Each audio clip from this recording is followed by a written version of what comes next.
ప్రియులారా, మరి ఈ సమయంలో మరి ఒక ఆశ్చర్యకరుడు అని నామం కలిగినటువంటి యేసుక్రీస్తు ప్రభువారు ఒక వ్యక్తిలో చేసినటువంటి కార్యాలను అనగా ఒక చక్కటి సాక్ష్యాన్ని మరి మనం వినబోతున్నాం.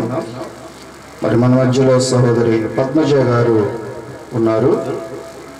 వారు మరి ఎన్జి రంగా యూనివర్సిటీలో వారు ప్రొఫెసర్గా వారు పనిచేస్తున్నారు. వారు మన మధ్యలో ఉండటం మరి నిజంగా ఇది దేవునికి మహిమ కలిగినటువంటి సమయం. వారి యొక్క సాక్ష్యాన్ని మనమందరం కూడా ఈ సమయంలో మనము జాగ్రత్తగా మనందరం కూడా ఆలకించి దేవుని యొక్క శక్తిని, దేవుని యొక్క కార్యాలను మనందరం కూడా గ్రహించుదాం. మరి యొక్క సమయాన్ని సహోదరి పద్మజ గారికి ఇస్తున్నాం.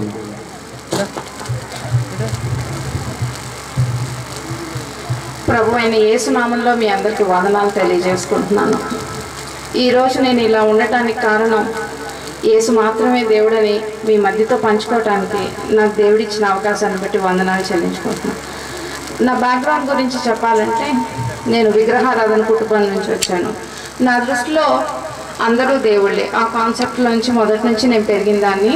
దేవుడు అంటే మొదటి నుంచి మా ఇంట్లో అదొక భక్తి, భయం.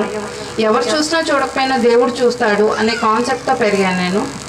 అన్నీ ఉన్నాయి, కానీ నాకు ముఖ్యంగా 1998 1998లో నాకు నిజమైన దేవుడు ఎవరు అని తెలుసుకోవడానికి దేవుడు నాకు కృపనిచ్చాడు అనుకున్నాను.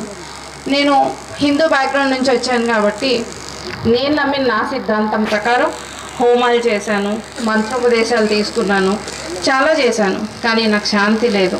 కొన్ని ఏమీ లేదా అంటే అన్నీ ఉన్నాయి, నాకు అన్నీ ఉన్నాయి. దేవుడు నాకు అన్నీ ఇచ్చాడు, చదువు ఇచ్చాడు, నాకు కావాల్సిన డబ్బు అంతా ఉంది. కానీ నాకు లైఫ్లో పీస్ లేదు. నాకు తెలియకుండా డాక్టర్స్కి అర్థం కానటువంటి నేను నైట్స్ నిద్రపోయేదాన్ని కాదు. కొన్ని డిఫరెంట్, అసలు ఒక్కొక్కసారి పిచ్చ కింద దీనికే అని అనేవాళ్ళు. కానీ నాకు ఒకటి అర్థమవుతుంది, ఏదో సమ్ ఫోర్స్ ఉంది. ఆ ఫోర్స్ని నేను ఓవర్కమ్ అవ్వాలి అంటే నాకు నిజమైన దేవుడు ఎవరో కావాలి అని ఒక అన్వేషణ నేను 1998లో మొదలుపెట్టాను. అయితే నాకు ఈ దేవుడు 1999లో దొరికాడు. దాన్ని బట్టి దేవుడికి వందనాలు చెల్లించుకుంటున్నాను. నేను వెళ్ళిన ఆ పర్టికులర్ స్టేజ్ చూసుకుంటే హోమాలు చేశాను, మంత్రోపదేశాలు చేశాను. ఆఖరికి ఎవరో ఇంకొకళ్ళు కూడా చెప్పారు, నిన్ను ఒక మేక రక్తంతో కడిగితే నువ్వు బాగైపోతావు అంటే నేను దానికి కూడా ఒప్పుకున్నాను. అన్నీ చేసినా కూడా కాలేదు. కానీ నాకు ఒకటి తెలిసింది, నేను ఏదైతే దేవుళ్ళు అని నమ్మానో వీళ్ళు కాదు, అసలైన శక్తి ఒకటి ఉంది, ఆయన ఎవరో తెలుసుకోవాలి అన్నప్పుడు నాకు కొంచెం వేదం బ్యాక్గ్రౌండ్ ఉంది. ఆది యందు మామూలుగా మేము హిందూ సాంప్రదాయం ప్రకారం చూస్తే ఓంకారం శబ్ద పరబ్రహ్మం అంటాం. ఓంకారం అకార ఉకారం అకారాల కలయిక ఓంకారం అని, అది శబ్ద బ్రహ్మం అని అంటాం.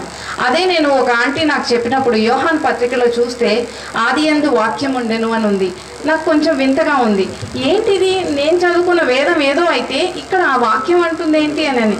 అప్పుడు నాకు అర్థమైంది, కొంచెం వేదాలని దీన్ని చూస్తే ఓకే దేవుడు చెప్పాడు, ఆయన వాక్యము ఇక్కడ శబ్దము అన్నాడు. అదే వాక్యం మనం యోహాన్లో చూస్తే ఆ వాక్యము శరీరధారి అయి కృపాసత్య సంపూర్ణుడిగా మన మధ్య ఉంది. ఎంత నాకు రిలవెంట్గా కనిపించిందంటే ఇదేదో బయటది కాదు, అసలు యేసుక్రీస్తు మాత్రమే నిజమైన దేవుడని. మనం అలాగే కొంచెం చూసుకుంటే అశ్వమేధ యాగం అని చాలామంది వినుంటాం పురాణాల్లో, రాముడు ఇది చేశాడు అది చేశాడని. కానీ అజమేధ యాగం గురించి కూడా నాకు ఎవరైతే చేశారో ఒక మేక రక్తంతో నన్ను కడిగారు. కానీ ఇక్కడ చూడండి ఎంత బాగా దేవుడు నా లైఫ్లో ప్రాక్టికల్గా చేసి చూపించాడు. పిచ్చిదని అది కాదు, ఇదిగో ఈ గొర్రెపిల్ల రక్తంలో ఎప్పుడైతే నువ్వు కడగబడతావో అప్పుడే నీకు పాప విమోచన అనేది నాకు ప్రాక్టికల్గా నేను ఎక్స్పీరియన్స్ అయ్యాను. ప్రతి దానికి నాకు తెలిసిన నా బ్యాక్గ్రౌండ్ నుంచి వచ్చిన ప్రతి దానికి నాకు ఆన్సరు ఎక్కడో లేదు, ఈ పరిశుద్ధ గ్రంథంలోనే ఉంది. ఇంకోటి కూడా, దేవుడు అంటే ఎక్కడో ఉంటాడు దండం పెట్టుకోవాలనే కాన్సెప్ట్ అది కాదు. ఎవరైతే యేసు ప్రభువే దేవుడు అని నమ్ముతాడో ఆయన మన కోసం తన రక్తాన్ని కంప్లీట్గా మన కోసం చిందించాడు శిలువ మీద అని నమ్మి ఆ రక్తంలో కడగబడినప్పుడే మనకి పాప విమోచన. ఎందుకు అంటే మన వేదంలో కూడా ఇంకొకటి ఉంది, సర్వ పాప పరిహారార్థం రక్త ప్రోక్షణం అవశ్యం, తద్రక్తం పరమాత్మైన పుణ్యదాన బలియాగం. దానికి యేసుక్రీస్తు శిలువకి నాకు సిమిలారిటీ దొరికింది. ఓహో, నేను ఎతికే ఆ దేవుడు ఈయన నిజదేవుడు అని నేను నమ్మాను. ఎప్పుడైతే నేను దేవుడిగా యాక్సెప్ట్ చేశాను, ఆయన మాట్లాడటం మొదలుపెట్టారు. అంతకుముందు ఎవరైనా దేవుడు మాట్లాడాడంటే నేను పెద్ద పట్టించుకునేదాన్ని కదా, ఎందుకంటే నాకు తెలిసి దేవుడు మాట్లాడేవాడు కాదు. కానీ ఎప్పుడైతే నేను ఇది నమ్మానో, ఈయన మాత్రమే దేవుడు, ఈయన నమ్ముకున్నప్పటి నుంచి ఆయన మాట్లాడటం మొదలుపెట్టాడు. వాక్యం ద్వారా మాట్లాడేవాడు. నాకు అర్థమయ్యేది కాదు, నాకు నిజంగా బైబిల్ తెలియదు అంతకుముందు, కానీ నాకు వాక్యాలు వినిపించేవి. ఇది ఏంటి అని మా కజిన్ అడిగితే, అక్క ఇది పలానా గ్రంథంలో ఉంది అని. అసలు నాకు ఎంత ఆనందం వేసిందంటే, చూడండి, నన్ను సృష్టించిన నా దేవుడు నాతో ఉన్నాడు అనే ఒక బలమైన ఇది నాకు వచ్చేటప్పటికి లైఫ్లో ఎంతో కాన్ఫిడెన్స్ వచ్చింది. ఇది ఎన్ని డబ్బు పోసినా ఏమొచ్చినా వచ్చేది కాదండి. అందుకే ఇప్పుడు ఎవరైనా కానీ ఏదైనా టేస్ట్ చేస్తే, ఫర్ ఎగ్జాంపుల్ లడ్డు ఉంది, అందరికీ తెలుసు అది తీయగా ఉంటుందని మాత్రం తెలుసు, కానీ రుచి చూసిన వాళ్ళు మాత్రం దాన్ని కరెక్ట్గా చెప్పగలరు. నేను అనేది నా దృష్టిలో యేసు ప్రభువుని నమ్ముకోవటం అనేది ఒక రిలీజియన్ కాదు. నేను దాన్ని మతం కింద అన్ను. నేను నా దేవుడితో నాకు సంబంధం ఉంది అంటే అది ఓన్లీ త్రూ క్రైస్ట్ అనేది నేను నమ్ముతాను. ఎందుకంటే ఆయనే అన్నాడు, నేనే మార్గాన్ని అన్నాడు, నేనే జీవాన్ని అన్నాడు, అంత వైర్ అన్నాడు, లైట్ అన్నాడు, అన్నీ ఆయనే అన్నారు. అలాంటప్పుడు నేను అనుకుంటా, ఒక్కొక్కసారి ఎత్తుక్కున్నాను దేవుడు ఎవరు అనేది. నాకు ఆయన ఇచ్చిన అదొక బెస్ట్ ప్లేస్, నేను ఎత్తుక్కోగలిగాను. కానీ ఎంతమంది జీవితాల్లో ఇలా వెతికారో నాకు తెలియదు, కానీ నేను వెతుక్కున్నాను. ఆయన ఆకర్షించి దొరికాడు. ఎన్నో ప్రాబ్లమ్స్ ఉంటాయి, ఏదో ఉంటాయి, హెల్త్ ప్రాబ్లం ఉండొచ్చు మనకి. నేను ఎక్స్పీరియన్స్ అయ్యాను, చాలా ఎక్స్పీరియన్సెస్ నేను ప్రాక్టికల్గా చూశాను. హెల్త్ బాగలేనప్పుడు కూడా దేవుడు వాక్యంతో మాట్లాడాడు. ఆ వాక్యాన్ని పట్టుకొని ఎప్పుడైతే నేను నమ్మానో, నేను నా దాంట్లో హీలింగ్ చూశాను. నా పిహెచ్డి సీట్ దగ్గర కూడా దేవుడు నాతో మాట్లాడాడు, నీకు ఇస్తానన్నాడు, కానీ రాలేదు. ఏ ఇయర్ అయితే నాకు ఇస్తా అన్నాడు, కరెక్ట్గా December 31 రోజు నేను రిజిస్ట్రేషన్ చేశాను. ఎందుకంటే నేను నమ్మిన వాడు ఎప్పుడు నన్ను విడిచిపెట్టాడు. ఆయన ఎంత నమ్మకస్తుడు. ఇది తెలుసుకున్నాక నిజంగా నాకు లైఫ్లో ఏం భయం లేదండి. నాకు తెలుసు నన్ను సృష్టించిన నా దేవుడు నాతో ఉన్నాడని. కానీ నేను ఈ సభాముఖంగా అందరితో ఒకటే చెప్తున్నాను, మనం నమ్మాము అని కాదు, ఇవాళ దేవుడు మీతో ఏం మాట్లాడాడు మీరు నిజంగా కాన్ఫిడెంట్గా చెప్పగలరా, ఎస్ దేవుడు నాతో ఈ విధంగా చెప్పాడు, నేను ముందుకెళ్తాను. అటువంటి ఒక రిలేషన్షిప్, మనం ఒక ఫ్యామిలీ ఉంది, ఒక ఇల్లు ఉంది, ఇంట్లో కొంతమంది కుటుంబ సభ్యులు ఉన్నాము, తల్లి తండ్రి పిల్లలు అంతా ఒకరినొకళ్ళు మనం వీఆర్ రిలేటెడ్, మనం ఒకరికొకరికి రక్త సంబంధం ఉంది. అలాగే మనం దేవుడితో సంబంధం కలిగి ఉన్నామా లేదా, అది ఇంపార్టెంట్.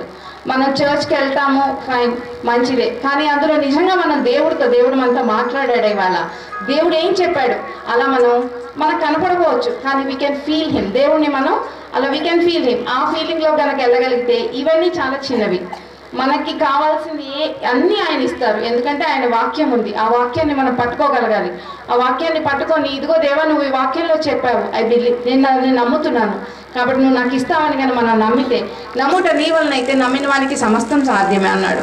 మనుషుడు రొట్టె వలన మాత్రం కాదు కానీ దేవుడి నోటి నుంచి వచ్చే ప్రతి మాట వల్ల జీవిస్తాడు నన్ను. అలాంటప్పుడు మనం ఈ దేవుడి మాటని కనుక పట్టుకుంటే లైఫ్లో ఏదైనా చేయగలం అనేటువంటి ఇది నాకు వచ్చింది. నేను దేవుడిని ఎంజాయ్ చేస్తున్నాను, మరి మీరు ఎలా ఎంజాయ్ చేస్తున్నారో నాకు తెలీదు. కాకపోతే ఒకటి, ఫస్ట్ ఆయన మాత్రమే దేవుడు అనే నమ్మకాన్ని నేను ఇప్పుడు కంప్లీట్గా అంతకుముందు ఉన్న కాన్సెప్ట్లోంచి నేను చేంజ్ అయ్యాను. ఎందుకంటే హిందూ ధర్మాన్ని చూసుకుంటే ఏదైనా దేవుడే అనేస్తాం మేము, అలా ఉండేది. కానీ అది కాదు, ఈయన మాత్రమే దేవుడు. ఆ ఒక్క కాన్సెప్ట్ నమ్మి మనం కనుక వాక్యం చదువుకోవటం మొదలుపెట్టి అన్నీ ఆయనే నేర్పిస్తారు. ప్రభా నేను మామూలుగా ఒక ఫ్రెండ్తో ఎలా మాట్లాడతానో దేవుడితో అలా మాట్లాడతాను. దేవా నాకేం తెలియదు, నాకేం తెలియదు. ఫస్ట్ నన్ను నేను ఎంత చదువుకున్నప్పటికీ ఇగ్నోర్, నాకేం తెలియదు అనే కాన్సెప్ట్లో దేవా ప్లీజ్ నాకు నేర్పించు అన్నప్పుడు ఎస్ ఆయన నేర్పిస్తారు. ఎందుకంటే మనం అందరితో అన్నీ మాట్లాడలేము, ఏమో ఇలా మాట్లాడితే తప్పేమో, కానీ దేవుడితో అన్నీ చెప్పుకోవచ్చు. బికాస్ ఆయనకు తెలుసు, ఆయన మనకి క్రియేట్ చేశారు కాబట్టి మన లోపల మన హృదయంలో ఏముందో కూడా ఆయనకు తెలుసు. ఎక్కడ ఏమైనా ఫస్ట్ ఏ కష్టం వచ్చినా కూడా మనుషులు తట్టు చూడకండి, దేవుడి తట్టు చూడండి. ఫస్ట్ దేవుడి తట్టు చూడండి. నొప్పి తగిలిన ఏసయ్య నొప్పి అనండి, డాక్టర్ ఓకే ఫైన్ ఉన్నాడు, కానీ ప్రతి దాంట్లో ప్రతి ఆస్పెక్ట్లో మనం తీసుకునే ప్రతి ఊపిరి కూడా ఆయన ఇచ్చే బహుమతి అని తెలుసుకొని థ్యాంక్ గాడ్, దేవా నీకు స్తోత్రం, ఈ ఊపిరి కూడా నీదే ప్రభువా, ఏదైనా ఆయన చేయగలడు. నా జీవితంలో చేసిన దేవుడు మీ జీవితంలో, ఎందుకంటే 99లోనే నేను చచ్చిపోతాను అనుకున్నారు, అందరూ ఆశలు వదిలేసుకున్నారు, కానీ ఇప్పటికీ నేనున్నాను. ఇంకా బలంగా దేవుడి కోసం నేను నిలబడగలుగుతున్నాను. మా కాలేజ్లోనే, నేను చదివిన కాలేజ్లోనే నేను పనిచేస్తున్నాను. అక్కడ ఏంటి అమ్మాయిలో ఇంత తేడా, ఇంత చేంజ్ ఏంటి, అప్పుడు అలా ఉండేది ఇప్పుడు ఇలా ఏంటి, నేనున్న ప్లేస్లో ఎస్ ఈయన మాత్రమే దేవుడు అని నిర్భయంగా చెప్పగలను. ఎందుకంటే ఆ లైఫ్లో నా ఎక్స్పీరియన్స్ నాకు ఇచ్చింది. నేను కూడా మీ సభాముఖంగా ఒకటే అడుగుతున్నాను, మీరు యేసు మాత్రమే దేవుడు అని నమ్ముకున్నప్పుడు మీరు ఎలా నడుస్తున్నాడు? ఆయన చెప్పినట్టు నడుస్తున్నారా? ఆయనతో మీరు మాట్లాడుతున్నారా? ఆయన వాక్యం మీరు వినగలుగుతున్నారా? ఇది ఒక్కటి కనుక మీరు లైఫ్లో చూసుకుంటే అన్ని కంప్లీట్గా అన్ని పర్ఫెక్ట్గా దాని ప్లేస్లో కదా వస్తే మాత్రం నేను చెప్పగలను. ఈ చిన్న సాక్ష్యాన్ని దేవుడు దీవించింది.